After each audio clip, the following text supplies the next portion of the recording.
अस्सलाम वालेकुम नाज़रीन, हॉर्शी प्रोग्राम में भली कार मैं तव्हांजी मेज़बान सबीन मेमण। नाज़रीन, हॉर्शी प्रोग्राम में ॻाल्हि कंदासीं समूरे मुल्क ऐं ख़ासि तरह सिंध में बरसाति ऐं ॿोॾि खां पोइ वारी जेका सूरत हाल आहे, मुसलसल असां हिन ते प्रोग्राम कंदा रहिया आहियूं ऐं जेका ग्राउंड ते अॼु बि जेका रियलिटी आहे उहा इहा आहे त तमामु तर दावान ऐं एफर्ट्स बावजूदि सिंध जे वॾे वज़ीर बिलावल समेत वज़ीर आज़म समेत समूरी सिंध जा दौरा बि कया। UN जो सेक्रेटरी जनरल पिणु आयो, केतिरनि ई मुल्कनि खां इमदाद पिणु मिली आहे, पर मुतासिरनि ताईं अञा ताईं उहे शयूं न पहुचायूं वयूं आहिनि। मुतासिरनि जी जेका सूरत हाल आहे उहा तमामु घणी ख़राबु आहे। अॼु बि केतिरा ई अहिड़ा मुतासिर आहिनि जेके खुलियल आसमान हेठि बेयारो मददगार वेठल आहिनि। उन्हनि खे नाले मातिर खाधे में मुख़्तसिर बिरयानी मिले थी, जेके खाई खाई उन्हनि जा पेट सुॼी पिया आहिनि। उन्हनि जो चवणु आहे त उन्हनि खे अटे लप ॾिनी वञे त जीअं हू मानी पचाए करे खाई सघनि। ॿारनि जे हवाले सां जेकॾहिं ॻाल्हि कजे त ॿारनि जी मुनासिब ग़िज़ा जो को बंदोबस्तु कोन्हे, न ॿारनि लाइ खीर न बिस्किट।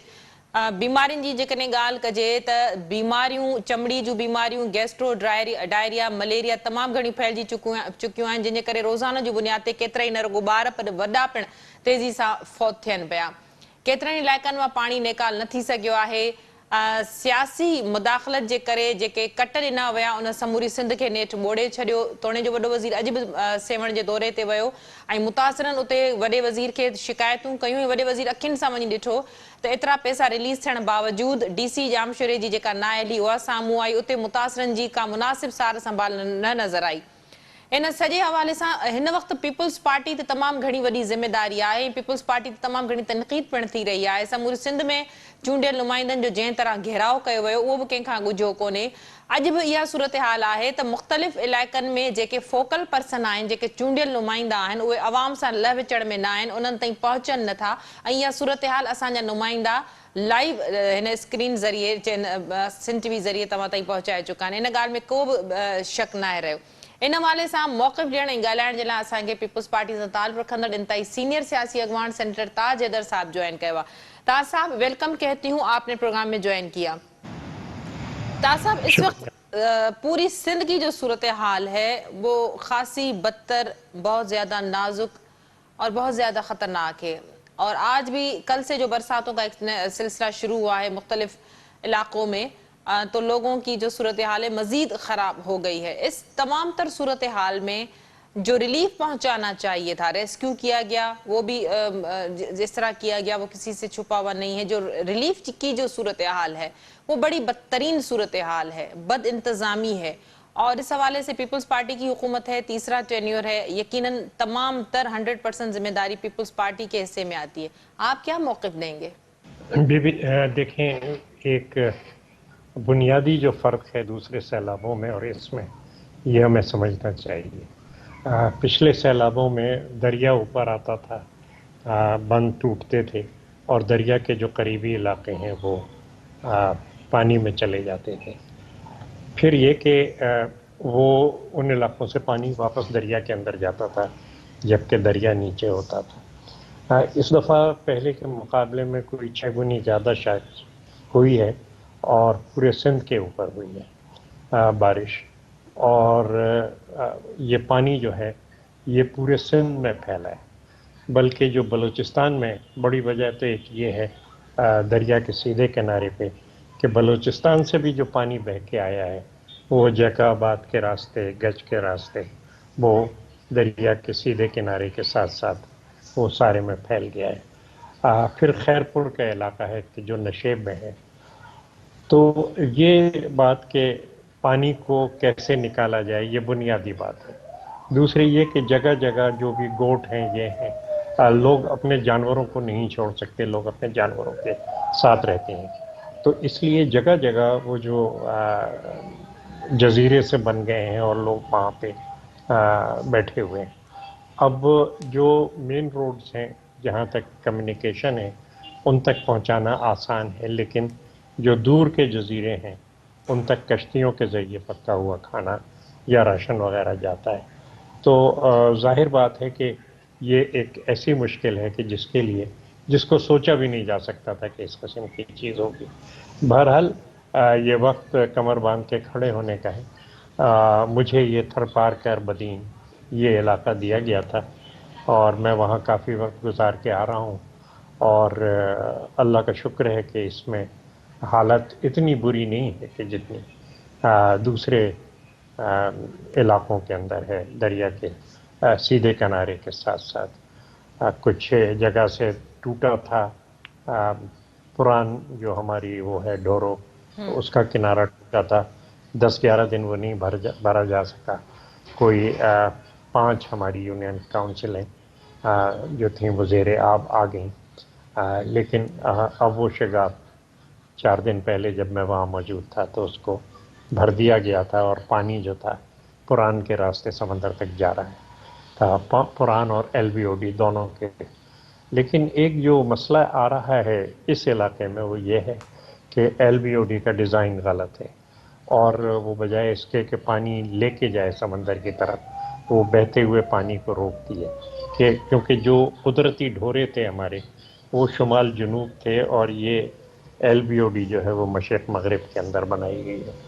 اب اس کے نیچے سائفن بنانے تھے، وسائل نہیں تھے. بہرحال ایک جھڈوں کے قریب سرفراز ڈھوروں پہ وہ بنایا ہے سائفن کے جو پانی پران میں لے جا رہا ہے. اور اب پران کو جو ہمیں نیچے اس سے LBOD کے نیچے سے سائفن کے ذریعے نکالنا ہے، وہ شکور ڈھنڈ اور 2 حصوں میں جائے گا. کچھ تو شکور ڈھنڈ میں اور کچھ رن آف کچھ کے اندر پانی جائے گا. اور اس کے لیے رقومات تو دے دی گئی ہیں، لیکن بالکل میں یہ کہہ رہا ہوں کہ ہاں لوگوں کو بہت بڑی پریشانی ہے، اور حکومت کے علاوہ بھی جو NGOs وغیرہ ہیں وہ اس وقت بہت بڑی مدد کر رہے ہیں ہماری. تاج صاحب، جیسے لیکن آپ نے فرمایا ریلیف کے حوالے سے، تو ریلیف کہیں نظر کیوں نہیں آتا؟ آپ دیکھیں کہ ہر علاقے میں، پوری سندھ ویسے تو ڈوب چکی ہے، ہر ایریا میں، ہر علاقے میں لوگوں کی جو کرائے ہے، لوگوں کی جو بدترین صورتحال ہے، ٹینٹ نہیں ہے. PDMA کو کتنا فنڈ جاتا ہے، ٹینٹ سٹیز نہیں، مچھروں میں لوگ مر رہے ہیں، میڈیکل کیمپ کوئی لگایا نہیں گیا، عورتوں اور بچوں کے لیے خصوصی ڈاکٹر کی ڈیوٹیز ہونی چاہیے تھی، وہ نہیں ہے. اور یہ بھی بات کھانے میں اگر ان کو دیا جاتا ہے تو ان کو بریانی دی جاتی ہے مرچوں والی، جو کہ بچے یا بیمار نہیں کھا سکتے، کوئی بسکٹس، کوئی دوائیں. اور سندھ حکومت دعویٰ کر رہی ہے ہم نے DCs کو اتنے پیسے جو ہے جاری کیے، تو ان کی کوئی مانیٹرنگ، یا اربوں روپے CM سندھ نے کہا ہم نے اتنے کروڑوں روپے کی جو ہے وہ کھانا دے دیا ہے سندھ کے لوگوں کو، اس کی کوئی مانیٹرنگ، اس کا کوئی حساب کتاب، کوئی اکاؤنٹیبلٹی، کوئی ایک ایریا، کوئی ایک جو ہے وہ 10 خاندان بھی یہ کہتے ہوئے مطمئن نظر آئیں کہ بھئی ہمیں جو ہے سندھ حکومت نے یہ چیزیں فراہم کی ہیں؟ نہیں بھی میرے خیال سے ایسا نہیں ہے. پہنچ بھی رہا ہے اور نہیں بھی پہنچ رہا. جو روڈ کے ساتھ ساتھ ہیں جگہیں، ان میں بھی ابھی بدین کے جب ہم دورہ کر رہے تھے اور محترمہ ڈاکٹر خالدہ مہندرو صاحبہ، سینیٹر صاحبہ ہمارے ساتھ تھیں، اللہ ان کو جزا دے، انہوں نے پوری گاڑی دواؤں سے بھر رکھی تھی، اور جگہ جگہ رک کے وہ مریضوں کو دیکھ رہی تھیں اور دوا دے رہی تھیں. پھر اسی رات ہم بیٹھے اور ہم نے جو DHO تھے اور دوسری اتھارٹیز تھیں، سیکٹری ہیلتھ سے بھی بات کی. ان کو ہم نے جو ایمبولینسوں کے ذریعے کہا کہ آپ جو ہیں وہ دورہ کرتے رہیں اور جگہ جگہ آپ رک کے وہ کریں. نوکوٹ کے اوپر ایک موبائل اسپتال ہمارا، بہت بڑا موبائل اسپتال گورنمنٹ آف سندھ کا، جو نبی سر ہے اور نوکوٹ ہے، اس کے اوپر موجود ہے. لیکن ذرا سا اگر اوپر جائیں آپ تو جھڈو کی حالت جو ہے وہ بہت خراب ہے. لیکن جھڈو کا پانی LBOD کے اندر پہنچانے میں، کیونکہ LBOD 10-12 فٹ اوپر جا رہی ہے، یہ پمپنگ کی ضرورت ہے. وزیر صاحب جو ہمارے آپ پاشی کے ہیں، جام خان شورو، وہ میرے ساتھ دورہ کر رہے تھے، اور وہ بالکل انڈیا کی سرحد شکور ڈھنڈ تک ہم لوگ گئے تھے، خود ہی گاڑی چلا رہے تھے وہ. تو بہرحال کوششیں ہیں، اور اپنی سے پوری کوشش کی جا رہی ہے، اور دیکھیے کہ اس کے اندر تاج صاحب، آپ کس قدر یقیناً فیلڈ میں ہوں گے، لیکن بہت سارے جو فوکل پرسنز ہیں پیپلز پارٹی کے، وہ تقریباً مہینہ ڈیڑھ اس تمام تر صورتحال میں ابھی تک جو ہیں وہ غائب رہے. یہ بھی شکایت عام جام لوگوں نے کی ہے، اور خود ہم نے بھی یہ چیزیں جا کے گراؤنڈ پہ وزٹ کی ہیں. تو فوکل پرسنز کا جو کردار ہے وہ ایک آدھ دفعہ آئے ہوں گے وزٹ کرنے، اس کے علاوہ ان کا کوئی رول نہیں نظر آیا. متاثرین کے ساتھ ان کو اس صورتحال میں موجود ہونا چاہیے تھا. دوسرا یہ کہ کتنا فنڈ آیا ہے، اس فنڈ کے حوالے سے بھی بڑے سوالات اٹھ رہے ہیں. ان کی ڈسٹریبیوشن کے حوالے سے کوئی جامع پالیسی، حکمت عملی، یا پبلک کیے جائیں گے فگرز، کس طرح سے وہ ڈیوائیڈ کیا جائے گا، اس طرح کا کوئی میکانزم سندھ حکومت بنائے گی؟ سبھی وہ تو پورا اس کا ظاہر ہے کہ آڈٹ ہونا ہے، کتنے پیسے کہاں گئے، کیا ہوا. لیکن یہ کہ ایک بالکل اس وقت تو یہ ہے کہ آپ لوگوں کو جو گھرے ہوئے ہیں، اور خاص طور سے دریا کے سیدھے کنارے پہ یہ جو علاقہ ہے میہڑ کا، خیرپور ناتن شاہ کا، دادو کا، تو یہاں سے نکال کے کس طریقے سے آپ انہیں محفوظ مقامات پہ لائیں اور کہاں سے. میری چھوٹی بہن صادقہ بھی کوئی 15 ان کے کیمپ ہیں، لیکن وہ اس سائٹ پہ ہیں، خیرپور، اور ایک تو خیرپور ہے، دوسرے یہ جام شورو کے اندر. تو وہ اب یہ ہے کہ کھانا پکایا جاتا ہے میس کے اندر اور اس کو بھیجا جاتا ہے، اور وہ دال روٹی زیادہ کر رہی ہیں چاول سے. مجھے بھی کئی جگہ یہ انہوں نے کہا کہ صاحب روز چاول ہم کو دے دیتے ہیں، جو کہ بہرحال اس وقت تو معاملہ پیٹ بھرنے کا ہے، اور خرچہ بھی کم ہوگا اگر راشن دے دیا جائے. لوگ خود اپنے پکا لیتے ہیں، اور وہاں کئی جگہ بیٹھ کے میں نے کھایا بھی، کھانا بہت اچھا وہ تھا جو لوگوں نے خود پکایا تھا. لیکن وہ جو مرچوں بھری بریانی ہے، وہ کراچی والی بریانی جو ہمارے یہاں حیدرآباد میں ہوتی ہے، وہ تو میرا پیٹ خراب کر دیتی ہے. وہ تو کھانے کی اس سے تکلیف ہوتی ہے. بہرحال یہ چلیں، تمام چیزیں بہت اچھی بات ہے، جہاں آپ تک نے یہ بات فوکل ایڈمٹ پرپز کی. کا ذکر طاہر کر. صاحب یہ بتائیے گا کہ پینے کے صاف پانی کی فراہمی کی بھی بڑی شکایات ہیں، کہ خاص کر جی کے بچے جو ہیں وہ جو گندا پانی، جس طرح کی ویڈیوز بھی ہمارے کیمرامین کو بہت سارے لوگوں نے دکھائی کہ یہ پانی ہمیں دیا جا رہا ہے ہم پینے کے لیے، تو وہ پانی جب پیتے ہیں تو بچوں میں ڈائریا، گیسٹرو کی جو بیماریاں آپ ہیں صحیح وہ ہے. زیادہ ہیں، اسکن ڈیزیزز بہت زیادہ پھیل چکی ہیں. اس وقت جو ہم نے اور ڈاکٹر خالدہ مہندرو صاحبہ خاص طور سے فیلڈ کے اندر ہیں وہ، اور جب ہم 2 بڈھوں کو دیکھا لوگوں نے فیلڈ کے اندر، اور ہم نے یہ بھی کیا کہ جو کچھ تصویریں وغیرہ تھیں وہ ڈال دیں سوشل میڈیا پہ، تو اس سے بہت سے جوان فوکل پرسنس جو ہیں ان کو غیرت ہوئی ہے، اور وہ اب باہر نکل رہے ہیں. بہرحال ہم حاضر ہیں جس طریقے سے بھی ہے. لیکن جو دیکھا وہاں پہ ہم لوگوں نے، وہ ایک تو یہ کہ اسکن ڈیسیزز، ایک مائی کا بالکل ہاتھ اس طریقے سے جس مطلب دیکھا نہیں جا رہا تھا، اتنی خراب حالت تھی ان کی. پھر ملیریا، اور تیسری یہ گیسٹرو، یہ تمام ہیں، اور اس کے لیے صاف پانی ضرورت ہے. جو عمر کوٹ وغیرہ کا علاقہ ہے وہاں ہم نے انتظام کیا ہے کہ جو ہماری آر او پلانٹس ہیں ڈھالی کے اندر اور چھاچروں کے اندر، ان میں سے 10 اس وقت آپریشنل ہیں، وہاں سے ہم پانی جو ہے سپلائی کر رہے ہیں. باقی یہ ہے کہ پینے کے پانی میں کلورین کی ٹیبلٹ ڈال کے کلورین کر کے وہ پورا کر رہے ہیں. لیکن یہ کہ چیلنج بہت بڑا ہے، اور وقت یہ گھر میں بیٹھنے کا نہیں ہے، وقت یہ باہر نکلنے کا ہے. خاص طور سے میڈیا نے جس طریقے سے آگاہی دی ہے، اور اس میں آپ سے بھی یہ درخواست ہے کہ جو پوائنٹ ایسے ہیں جہاں آپ کے رپورٹر یہ دیکھ رہے ہیں کہ امداد نہیں پہنچی، ان پوائنٹس کو آپ اپنی اسکرین کے اوپر لائیے تاکہ فوراً وہاں پہ امداد پہنچائی جا سکے. بالکل ٹھیک. اتنا طاہر صاحب، میڈیا کا تو کام ہی نشاندہی کرنا ہے، اور وہ نشاندہی کرتی بھی رہی ہے. نہیں، اس سے بڑی مدد ہو رہی جی ہے، بڑی مدد ہو رہی ہے. ڈاکٹر صاحب، بلوچستان کے بارے میں تو آخری پتہ ہی سوال نہیں میرا آپ سے یہ ہے، ٹینٹ سٹی کے حوالے سے بڑے تحفظات ہیں لوگوں کو کہ جی. سندھ حکومت کیوں نہیں اناؤنس کرتی ٹینٹ سٹی ایک کراچی میں جو ہے ہمیں وہ کوئی قائم کیا جائے. جو لوگ شفٹ ہونا چاہتے ہیں، رہنا چاہتے ہیں، چھوٹا موٹا کاروبار کرنا چاہتے ہیں، تو ان کے فراہمی کو بھی یقینی بنایا جائے. تو اس حوالے سے کیوں کوئی دیکھو سبھی اقدام نظر نہیں 2 آتا؟ چیزیں بنیادی ہیں. جی ایک تو یہ لوگوں کے پاس اس وقت ایک ہی اثاثہ رہ گیا ہے، اور وہ ان کے یہ جانور ہیں، لائیو اسٹاک، جو وہ کسی صورت میں بھی ہوتا تو میں ان کو چھوڑ کے پیچھے نہیں آتا. لیکن یہ کہ وہ اپنے لائیو اسٹاک کے ساتھ موو کرنا چاہتے ہیں جہاں بھی. دوسرے یہ کہ وہ قریبی جگہ پہ موو کرنا چاہتے ہیں تاکہ وہ اپنی جگہ واپس آ سکیں. جو ٹینٹس کی صورتحال ہے وہ یہ کہ جس وقت یہ سلسلہ شروع ہوا تو ہمارے پاس 86,000 ٹینٹ تھے، ہمیں 12 لاکھ ٹینٹس کی ضرورت ہے. تو بہت جگہ جو ہیں وہ ٹینٹس کی ضرورت ہے. ٹینٹس جلدی سے بنائے جا رہے ہیں. میں بدین میں تھا تو 1300 ٹینٹس آئے تھے، جو کہ وہاں کی ایڈمنسٹریشن کو پسند نہیں آئے. انہوں نے کہا جی یہ ہم واپس کر رہے ہیں، ہمیں मैंने कहा क्यों नखरे कर रहे हो भाई, ये 1300 टेंट हैं, इसको लगाओ तो सही। लेकिन उन्होंने कहा नहीं जनाब, कल ये 1300 जो है वो हमारी जो प्रोविंशियल डिज़ास्टर मैनेजमेंट अथॉरिटी है, ये हमें 1300 सही डिज़ाइन के भेज रही है। तो जाहिर है कि वो सही डिज़ाइन के आ जाएंगे तो ये कहीं और चले जाएंगे।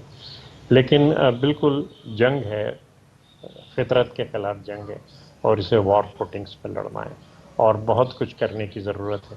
जो लोग इस वक्त शहरों में हैं, कराची में ख़ास तौर से, उनको शायद एहसास नहीं है कि देही सिंध किस बुरी तरह तबाह हुआ है।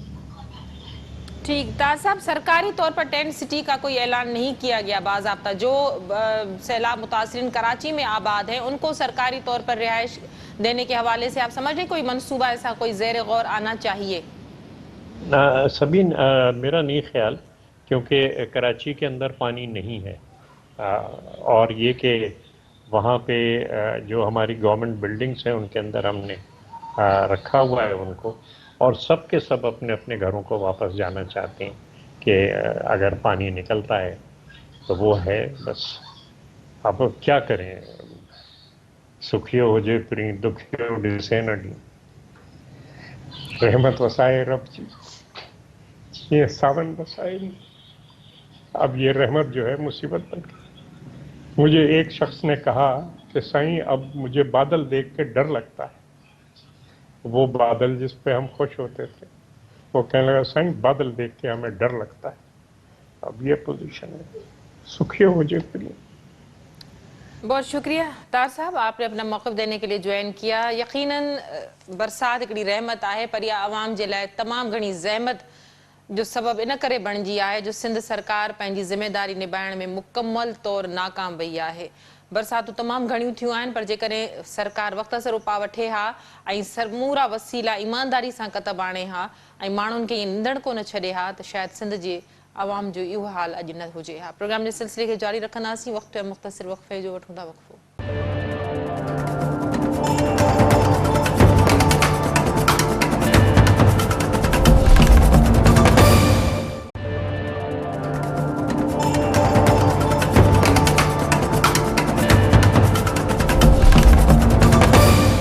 वेलकम बैक नाज़रीन, प्रोग्राम जे सिलसिले खे अॻिते वधाईंदासीं। ॻाल्हि कंदासीं बरसात जे हवाले सां। सिंध जी राजधानी कराची में पिणु ज़ोरदार बरसात पई आहे। इन हवाले सां बि ॻाल्हाईंदासीं। मुख़्तलिफ़ रोडनि रस्तनि ते न रुॻो पाणी बीहजी वियो आहे, पर मुख़्तलिफ़ जायुनि ते जेके ॿोॾ मुतासिर तरसियल आहिनि उन्हनि जे अहंजनि में पिणु वाध थी आहे। सरकारी हवाले सां उन्हनि जी कहिड़ी वाहर कई वई आहे, उन्हनि खे कहिड़ियूं सहूलियतूं पहुचायूं पयूं वञनि, मेडिकल जे हवाले सां उन्हनि खे कहिड़ियूं सहूलियतूं मुहैया कयूं वयूं आहिनि, या खाद खुराक जे हवाले सां उन्हनि जी छा सूरत हाल आहे, इन सॼी सूरत हाल ते ॻाल्हाईंदासीं। मलीर मां मीर ज़ुल्फ़कार असांखे जॉइन कयो आहे, जॾहिं त बशीर संजराणी पिणु असां सां गॾु आहे। तव्हां ॿिन्ही खे भलीकार, तव्हां असांखे प्रोग्राम में जॉइन कयो। मीर, छा सूरत हाल आहे? कराची में पिणु अॼु बरसात पई आहे, केतिरनि इलाइक़नि में पाणी पिणु बीहण जा इतला आहिनि, पर इन सॼी सूरत हाल में ॿोॾ मुतासिरनि जूं जेके कैंपूं आहिनि उते छा सूरत हाल आहे? जी सभी तव्हांखे ॿुधाईंदो हलां त अॼु सुबुह जो तमामु घणी जेका आहे बरसात, तूफ़ानी बरसात जेका आहे मलीर जे मुख़्तलिफ़ इलाइक़नि, गगर फाटक, गुलशन हदीद, रज़ाकाबाद, पिपरी, ईज़ी सिटी, मेमण ॻोठ, इब्राहिम हैदरी ऐं ॿियनि गॾाब वारनि इलाइक़नि में जेको आहे तमामु घणी बरसात पई आहे, जंहिं करे जेको आहे हेठाहीं वारनि इलाइक़नि में पाणी बीहजी वियो आहे ऐं कई इंतिज़ामिया जेको आहे केतिरनि ई इलाइक़नि जी बिजली बंदि करे छॾी आहे, जंहिंजे करे जेको आहे अवाम सख़्तु मुश्किलातुनि खे मुंहुं ॾेई रहियो आहे। हेठाहीं वारनि इलाइक़नि में पाणी बीहजी विया आहिनि ऐं उन सां गॾोगॾु तव्हांखे ॿुधाईंदो हलां त सिंध जे गादी वारे शहर कराची में जेको आहे सॼी सिंध जे मुख़्तलिफ़ ज़िलनि खां बरसात मुतासिरीन जेके आहिनि वॾे अंग में मलीर ऐं कराची जी सिंधी वसदियुनि में जेको आहे आबाद थिया आहिनि ऐं उन लाइ जेको आहे ज़िलई इंतिज़ामिया पारां ज़िले मलीर में 9 जेके आहिनि सरकारी कैंपूं क़ाइमु कयूं आहिनि, जिते जेको आहे उन्हनि खे रहायो पियो वञे, पर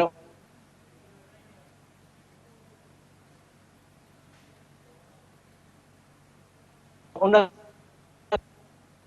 जंहिंजे करे उहे सख़्तु परेशानी खे मुंहुं ॾेई रहिया आहिनि ऐं अॼु जेका बरसाति पई आहे उन जेको आहे वधीक उन्हनि जे अंजनि में इज़ाफ़ो कयो आहे ऐं हू जेको आहे खुलियल आसमान हेठि बरसाति में जेको आहे पंहिंजा नंढनि बचड़नि औरतुनि सां जेको आहे मुश्किल वारी ज़िंदगी गुज़ारे रहिया आहिनि। पर अफ़सोस सां चवणो थो पए त हिन महिल ताईं सिंध हुकूमत, मलीर ज़िले जी इंतिज़ामिया ऐं मलीर जा चूंडियल नुमाइंदा हिन महिल ताईं टेंट सिटी क़ाइमु न करे सघिया आहिनि। ऐं मलीर में जेको आहे टेंट सिटी जी तमामु सख़्तु ज़रूरत आहे। कुझु ॾींहं पहिरियां जेको आहे मलीर ज़िले जी इंतिज़ामिया ऐं मलीर में MDA जी जेका स्कीम आहे, जेके अलाटीज़ जा प्लाट आहिनि, उते जेको आहे ऐलान कयो त उते टेंट सिटी क़ाइमु कयूं था। उते जेके अलाटीज़ हुया उन्हनि एहतजाज कयो त असांजे जेको आहे अलाट थियल प्लाटनि ते इहा टेंट सिटी क़ाइमु न कयो, जॾहिं त उनजे भरिसां जेको आहे 100 एकड़ सरकारी ज़मीन पई आहे, जिथे जेको आहे सरकार पारां ॿेले खाते जी रेवेन्यू जी ज़मीनूं पयूं, उते उन्हनि खे आबाद कयो वञे। पर मलीर ज़िले जा चूंडियल नुमाइंदा इन ते बज़िद आहिनि त MDA जी स्कीम, रहायशी स्कीम जेका अलाट थियल आहे, उते बोड मुतासिरनि खे तरसायूं। उन मां साफ़ ज़ाहिर थिए थो त उन्हनि में उन्हनि जी का न का बदनीयती ज़रूरु आहे। बदनीयती जा जेके हिते मलीर ज़िले में अफ़वाह आहिनि, 2 अफ़वाह आहिनि। हिकु इहो आहे त हितां जा मलीर जा चूंडियल जेके नुमाइंदा आहिनि उहे मक़ामी ऐं गैर मक़ामी जो तहसुब रखनि था, ऐं जेके सिंध जे ॿियनि ज़िलनि मां हिते माण्हू लॾे आया आहिनि उन्हनि खे मुस्तक़िल तौरु हिते आबाद नथा करणु चाहिनि। ऐं ॿियो इहो त MDA जी जेका स्कीम आहे उते आबाद करणु चाहिनि था त जीअं महीने 2 खां पोइ जेको आहे उन बोड मुतासिरनि खे MDA जा जेके एहलकार आहिनि, जंहिंजो एंटी इंक्रोचमेंट सेल आहे, उहो ज़बरदस्ती उन्हनि खे ॾंडा हणी उथारींदो। अॼु असांजी भले भले थींदी त असां उन्हनि जी मदद कईसीं, सिंध जे बोड मुतासिरनि जी मदद कईसीं, उन्हनि खे आबाद कयोसीं। सुभाणे असां चवंदासीं बाबा अलाटीज़ जा प्लाट हुया, असां त जेको आहे उन्हनि खे आरज़ी तौरु हिते रहायोसीं, हाणे भली पंहिंजे ॻोठनि ॾे वञनि न, छो जो माण्हुनि जा प्लाट आहिनि। पर जेकॾहिं उन्हनि खे सरकारी ज़मीनुनि ते हो हिते आबाद कंदा त उन सां इहो थींदो त मुस्तक़िल तौरु जेके मां सम्झा थो त जेका हींअर सिंध जी तबाही थी आहे त 20-25 साल सिंध जे रीस्टोर करण में लॻंदा ऐं नए सिर जेका आबादी थींदी उन में 20-25 साल लॻंदा, त ही माण्हू किथे दरबदर थींदा। त सिंध हुकूमत जी ज़िमेवारी आहे त हिननि खे हिते सरकारी ज़मीनुनि ते आबाद कनि, ऐं जेसि ताईं हू रहणु चाहिनि था उहे उते रहनि। ऐं जॾहिं जेको वापसि वञणु चाहे थो त उहो भली पंहिंजी मर्ज़ी सां वञे, पर उन्हनि खे ज़बरदस्ती हितां धिका ॾेई, माज़ी में बि 2010 जी बोड आई, हितां जे मलीर जे चूंडियल नुमाइंदनि बदनीयती करे कोट कासिम जी जेका ज़मीन हुई उन्हनि ते उन्हनि खे आबाद कयो, ऐं जीअं ई जेको आहे थोरी रिलीफ मिलियो ऐं ज़बरदस्ती कोट कासिम इंतिज़ामिया उन्हनि खे ॾंडा हणी करे बोड मुतासिरनि खां प्लाट ख़ाली कराया। हींअर बि तव्हांखे ॿुधाईंदो हलां त जेके बोड मुतासिर हिते कैंपुनि में रहियल आहिनि उन्हनि खे न सही तरीक़े सां मानी थी मिले, न सही तरीक़े सां जेको आहे तिबी सहूलियत थी मिले, न उन्हनि जी ओड़ी तरह सारल थी वञे जेका हुकूमत जी ज़िमेवारी हूंदी आहे। सीलानी वारनि जी दिलि चाहे थी त उन्हनि खे खाधो ॾियनि था, नथी चाहे त हिकिड़े टाइम जो खाधो मिलेनि थो, हिकिड़े जो नथो मिलेनि। उते पाणी ऐं ॿियूं जेके बुनियादी इंसान जूं सहूलियतूं आहिनि उहे जेके आहिनि हिन कैंपुनि में असांखे नज़र नथियूं अचनि। इवन एसि ताईं त केतिरा ई जेके आहिनि माण्हू, औरतूं जेके आहिनि इन कैंपुनि में 2-3 औरतूं जेके आहिनि फ़ौत थी चुकियूं आहिनि तिबी सहूलियत न हुजण जे करे। त मां सम्झां थो त हुकूमत जी ज़िमेवारी आहे त फौरी तौर ते इन मामले जो नोटिस वठनि, ऐं हिते जेके सिंध जा ॿुॾल माण्हू जेके दरबदर थी करे हिते पहुता आहिनि उन्हनि खे वधीक दरबदर न कनि ऐं उन्हनि खे सहूलियतूं ॾियनि त हुननि जो इहो अहसासु ख़तमु थिए, अहसास कमतरी ख़तमु थिए त असांजो घर घाट तबाह थी वियो। असांजे केतिरे ठीकु, ई जेके मीर असां सां गॾु रहिजो। बशीर बि असांखे जॉइन कयो। बशीर, छा सूरतहाल ॾिसो पिया सिंध जे मुख़्तलिफ़ ज़िलनि जी? कराची में शहर में पिणु बरसाति थी आहे, बरसाति खां पोइ जेके मुतासिरनि जी कैंपनि जी सूरतहाल आहे उहा छा आहे कि चूंडियल नुमाइंदा नज़र अचनि था त फौरी तौरु बरसाति वारी सूरतहाल खां पोइ उन्हनि जे विया हुजनि या उन्हनि जी तकलीफ़ुनि जे बारे में उन्हनि खां पुछा कई हुजे? सभिनी ॾिसो न, तव्हांजा 2 सवाल हुया। हिकिड़ो सवाल जो हुयो त अॼु जेका हिकु भेरो ॿीहर जेका बरसाति आहे उहा थी आहे गादीवाल शहर कराचीअ में। हाणे हुन में थियो इहो आहे त जेके माण्हू टेंटुनि में रहनि था पिया, कुझु माण्हू उहे जेका सो बरसाति सबबु परेशान थिया आहिनि, ऐं घणा जेके आहिनि उहे स्कूलनि में रहनि पिया। हाणे पाण जेकॾहिं ॿोॾ मुतासिरनि जी ॻाल्हि कयूं त ॿोॾ मुतासिर जेके आहिनि ज़िले ओभर जा जेके कुझु इलाइक़ा आहिनि जीअं सचल ॻोठ आहे, मारोड़ा ॻोठ आहे, शाहनवाज़ शर ॻोठ आहे, अब्दुल्ला शाह गाज़ी ॻोठ आहे, इन्हनि में तक़रीबन 13 खां वधीक जेके आहिनि उहे कैंपूं क़ाइमु कयूं वयूं आहिनि ॿोॾि मुतासिरनि जे लाइ। वरी जेकॾहिं पाण ज़िले ओलह जी ॻाल्हि कयूं त मंगो पीर ऐं ॿियनि इलाइक़नि में जेके आहिनि उहे कैंपूं क़ाइमु कयूं आहिनि। क्यामाड़ी ज़िले जी ॻाल्हि कयूं त क्यामाड़ी में बि तक़रीबन 3 खां 4 हंधनि ते जेके आहिनि उहे ॿोॾि मुतासिरनि जे लाइ कैंपूं क़ाइमु कयूं आहिनि। तक़रीबन हर कैंप में 100 खां वधीक जेके आहिनि उहे फैमिलीज़ रहनि थियूं। कुझु कैंप जेके कॉलेजिस आहिनि उनमें 200 खां वधीक फैमिलीज़ रहनि थियूं। खाद खुराक उन्हनि खे सैलानी वारा ॾियनि पिया। गुज़िरियल ॾींहुं असांजी टीम जेका आहे कराची डायरी जी उते पहुती त उते जॾहिं असां उन्हनि माण्हुनि सां मुलाक़ात कई ऐं मिलियासीं त हुननि जो चवणु आहे त जेकी माण्हू हिते सामान खणी अचनि था पिया ऐं ॾियनि था पिया, जेकॾहिं के कपिड़ा ॾियनि था पिया त उनजी कमीज़ आहे त शलवार कान्हे का, जेकॾहिं शूज़ ॾियनि था त उनजी हिकिड़ी साइड आहे त उनजो लेफ्ट वारी जेका आहे साइड उहा उनजी कान्हे का। माना हू माण्हू बि कुझु अहिड़ा ॾियण अचनि था पिया त उहे शयूं जेके आहिनि उहे मुकमल नथा खणी अचनि ऐं उहे ई जेके कपिड़ा वग़ैरह आहिनि जेकी रखियल हो इंतिहाई जेके पुराणा कपिड़ा आहिनि उहे ॿोॾि मुतासिर वरी जेके आहिनि उहे फिटी करे छॾनि था, पाइनि नथा पिया। असांजी उन्हनि सां जॾहिं ॻाल्हि ॿोल थी हुनजो चवणु आहे त असांखे रिलीफ ॾिनो वञे। हिते हाणे ॾिसो न सिंध जे मुख़्तलिफ़ ज़िलनि में जेकी ॿोॾि मुतासिर आया आहिनि उहे ॿाहिरियाड़ियुनि में रहंदड़ आहिनि, उहे आज़ादु ख़्याल वारा माण्हू आहिनि, उहे आज़ादु ख़्याल में रहंदा आहिनि, उनजा घर वॾा वॾा आहिनि। हिते स्कूलनि में जेको हिकिड़ो क्लास रूम आहे उन क्लास रूम में घटि में घटि 15 फैमिलीज़ या 10 फैमिलीज़ हिकिड़े रूम में रहे थी, हिकिड़े कमरे में रहे थी पई।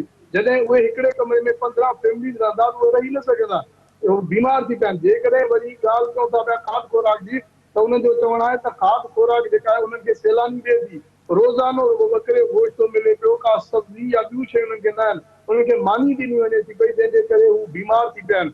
हाणे इहा ॻाल्हि कई उन्हनि जी। वरी जेकॾहिं पाण टेंट सिटी जे लाइ मीर वारी ॻाल्हि सां इतफ़ाक़ कयां थो पियो त इहो हशर ज़िले ओलह में बि आहे। ज़िले ओलह में बि अॼु बि जेको आहे सो टेंट सिटी जेका क़ाइमु करण जे लाइ हिकिड़ो लेटर लिखियो वियो हो, डिप्टी कमिश्नर पाण लिखियो हुयो कालपुर साहिब।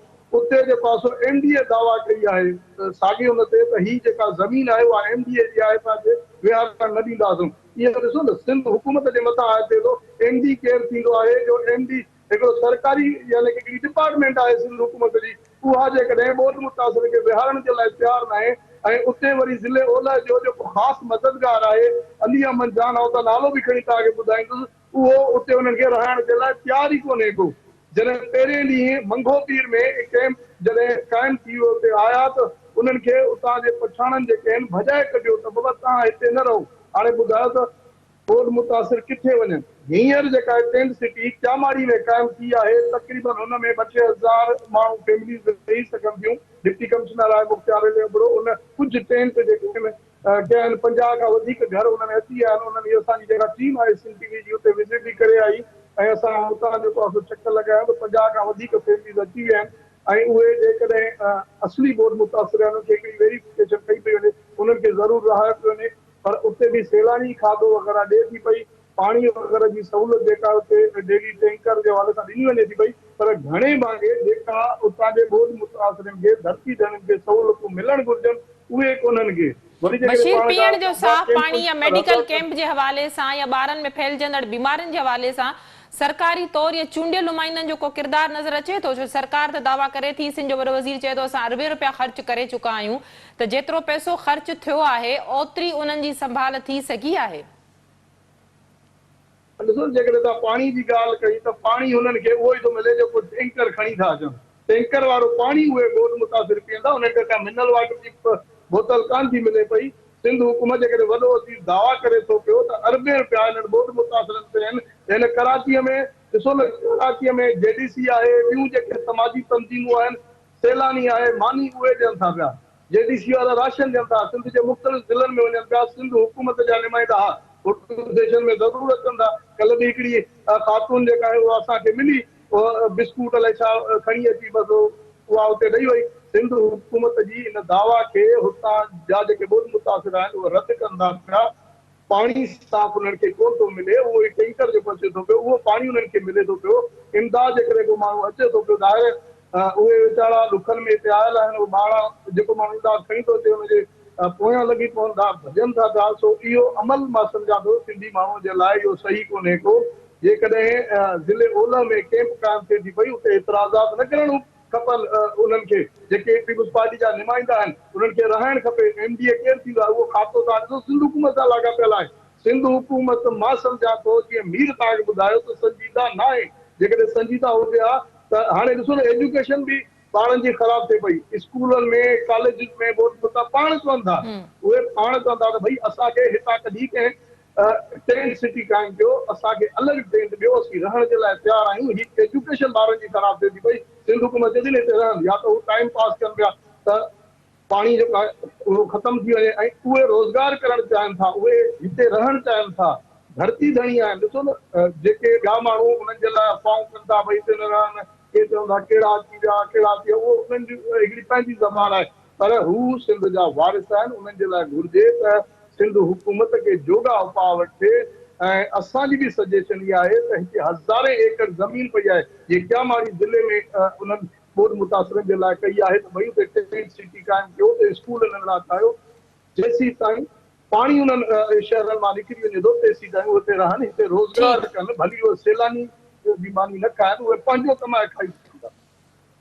धारिया जॾहिं रही सघनि था त धरती धणी छो न। मीर आख़िरी सवाल तव्हां खां, चूंडियल नुमाइंदनि जा चप छो था तव्हांखे हिते सिबियल नज़र अचनि? ठही थी सघे, पंजाब कॉलोनी ठही थी सघे, इहे कॉलोनियूं ठही थियूं सघनि त पोइ मूंखे ॿुधायो त धरती धणियुनि जे लाइ का कॉलोनी नथी ठही सघे? बिल्कुलु हुकूमत ठीकु। चाहे त इहे ॿोॾ मुतासिर हिते बिल्कुलु सुठा थी सघंदा। जी मीर मलीर जे हवाले सां ॿुधाए थो त मलीर जा चूंडियल नुमाइंदा छो ख़ामोश आहिनि? जी मां तव्हांखे ॿुधाईंदो हलां त मलीर जा चूंडियल नुमाइंदा ख़ामोश कोन्हनि। मलीर जा चूंडियल नुमाइंदा हिकु साज़िश तहत मक़ामी ऐं गैर मक़ामी जे तहसुब तहत सिंध जे ॿियनि ज़िलनि मां कराची में कही आयल, मलीर में कही आयल सिंधी माण्हुनि खे हू बर्दाश्त नथा करणु चाहिनि। उन्हनि जो जेको दिलि में बदनीयत इहा आहे त ईअं न थिए जो उहे माण्हू जेके आहिनि हिते मुस्तक़िल तौर ते रहनि ऐं जेको आहे अॻिते हली करे असां ते जेको आहे उनजो जेको वोट वधंदो उन जो को असरु पवे। इन करे उहो नथा चाहिनि त ॿियनि ज़िलनि जा सिंधी माण्हू हिते रहनि, पर हुननि खे पंजाबी, पठान, बंगाली, बर्मी ऐं अफ़गानी हर धारियो क़बूल आहे। ऐं उन्हनि जूं हिते कराची समेत मलीर में तमामु वॾियूं कॉलोनियूं आहिनि।